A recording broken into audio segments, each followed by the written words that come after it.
Αγαπητοί τηλεθεατές, χαίρετε. Καλή χρονιά και ευλογημένη από τον Θεό μας. Ένας χρόνος πέρασε. Ένας χρόνος λιγότερος από τα χρόνια της ζωής μας. Ένας χρόνος που δεν θα ξαναγυρίσει πια. Πάει ο παλιός χρόνος, μας είπαν τα παιδιά στα κάλαντα.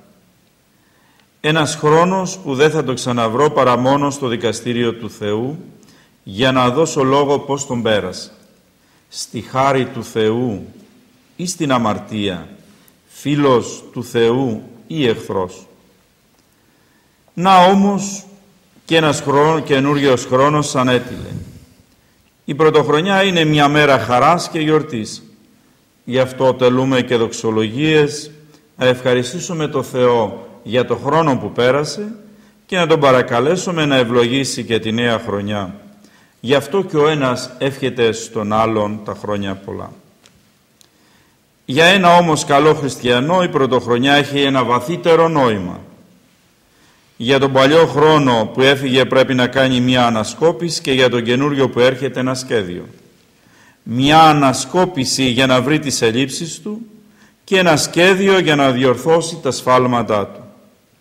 Ένας χρόνος πέρασε, ένας καινούριος ανέτειλε, χρόνος, έννοια του χρόνου και τόσα άλλα.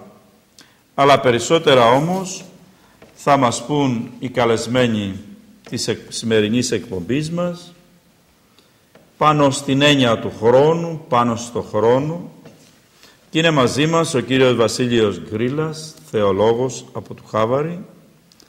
Είναι μαζί μας ο ιεροκήρυκας της Ιεράς Μητροπόλεως μας, ο πατήρ Φιλάρετος Πανόπουλος, και ο ιερολογιότατος διάκονος πατήρ Γεώργιος Σταθόπουλος, θεολόγος.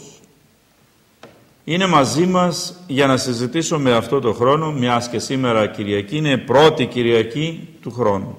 Σας ευχαριστώ και τους τρεις που είστε εδώ σήμερα. Σας εύχομαι χρόνια πολλά, να είστε πάντοτε καλά. Και θα ήθελα να ξεκινήσω από εσάς εδώ, κύριε καθηγητά μου, και να μας λέγατε ποιος είναι ο ορισμός της έννοιας του χρόνου και πώς γεννάται ο χρόνος στον κόσμο. Καλώς σας βρήκα, Πάτερ Ηλία. Ο ορισμός της έννοιας του χρόνου είναι μια πραγματικότητα που πολλές φορές δεν προσεγγίζεται εύκολα με την λογική των ανθρώπων. Ο χρόνος ορίζεται ως η μετάβαση από το προηγούμενο στο επόμενο, δηλαδή από το προγενέστερο στο μεταγενέστερο.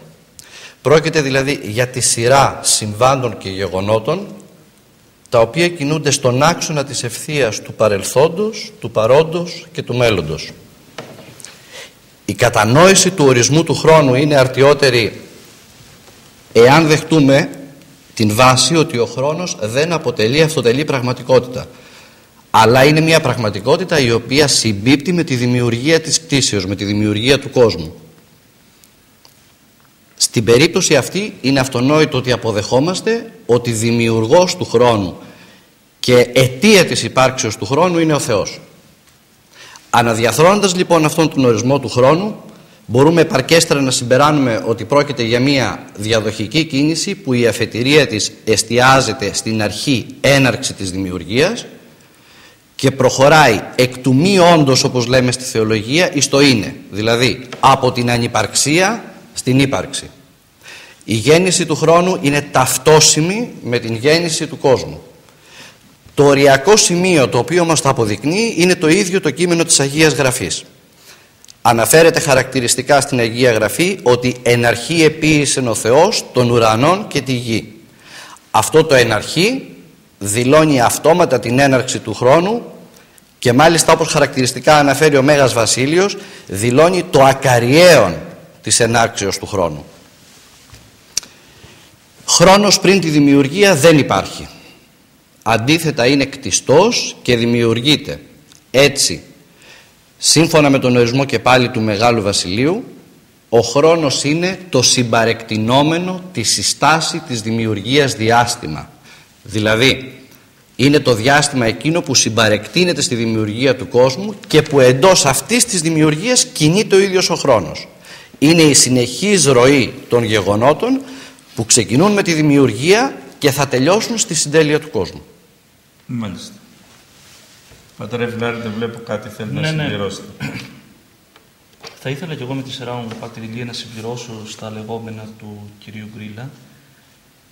Πρωτίστως όμως επιτρέψατε μου να σας ευχαριστήσω και εγώ για την πρόσκληση την οποία μας απευθύνατε και φέτος να βρισκόμαστε εδώ μαζί σας με την πασίγνωστη πλέον εκπομπή σας αυτή και να προσπαθούμε κι εμείς με τις δικές μας μικρές δυνάμεις να προσφέρουμε ένα λιθαράκι σε αυτή την ομολογουμένω ωραία εκπομπή σας.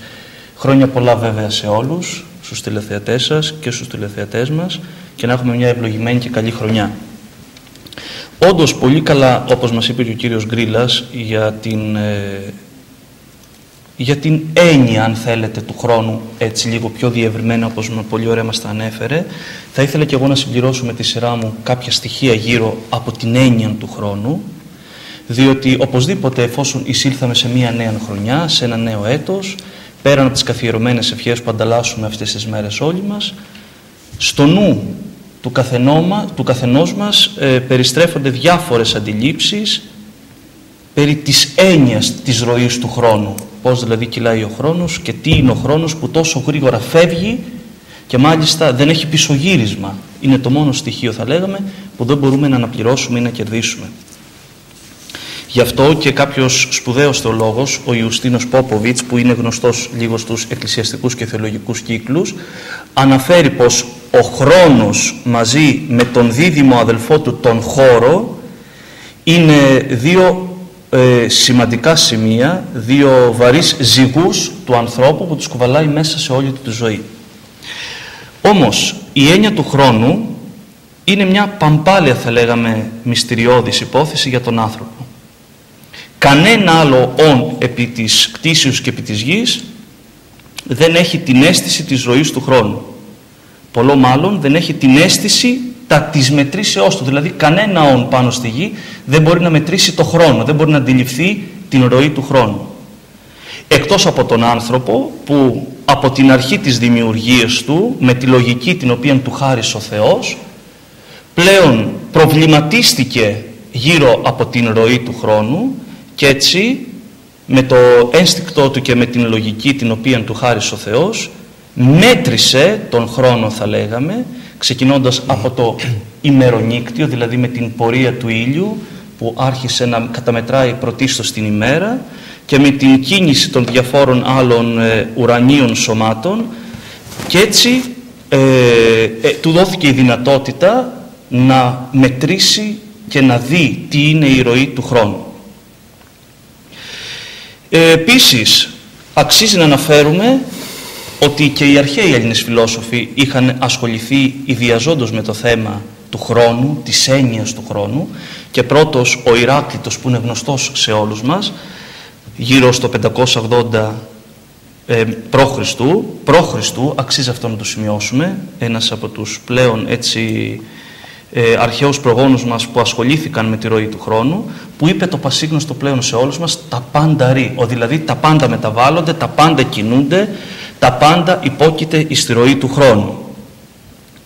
Ο άνθρωπος λοιπόν είναι ένα αναπόσπαστο μέρος της Θείας Δημιουργίας, όπως εκείνη έτσι και αυτός υπόκειται στην κοσμική ροή, την οποία ο ίδιος ονόμασε χρόνο. Γι' αυτό λοιπόν πρέπει να τονίσουμε εκ των προτέρων ότι ο χρόνος είναι αυθύπαρκτος. Ο χρόνος είναι αποτέλεσμα της δημιουργικής παρέμβασης του Θεού, ο οποίος, όπως και πολύ ωραία προανέφερε ο κύριος Γκρίλας, εκ του μηδενός ο Θεός δημιούργησε τον κόσμο και επομένως η Εκκλησία μας βεβαιώνει πως ο κόσμος και επομένως και ο χρόνος δημιουργήθηκε λίαν καλός από το πάνσοφο χέρι του Θεού, από τον τριαδικό Θεό. Ο χρόνος επομένως αποτελεί ένα δώρο του Θεού και συνέπεια της δημιουργίας του Θεού. Για να μην μακρηγορούμε, θα περιοριστούμε και λίγο περισσότερο, να αναφέρουμε και εμείς αυτό που προανάφερε και πριν ο κύριος Γκρίλας, αυτό που λέει ο μεγάλος πατέρας της Εκκλησίας μας, ο Μέγας Βασίλειος, ότι ο χρόνος είναι κάτι το οποίο το παρελθόν εξαφανίστηκε Το μέλλον ακόμη δεν εμφανίστηκε, το δε παρόν πριν το γνωρίσουμε διαφεύγει της αντιλήψεώς μας.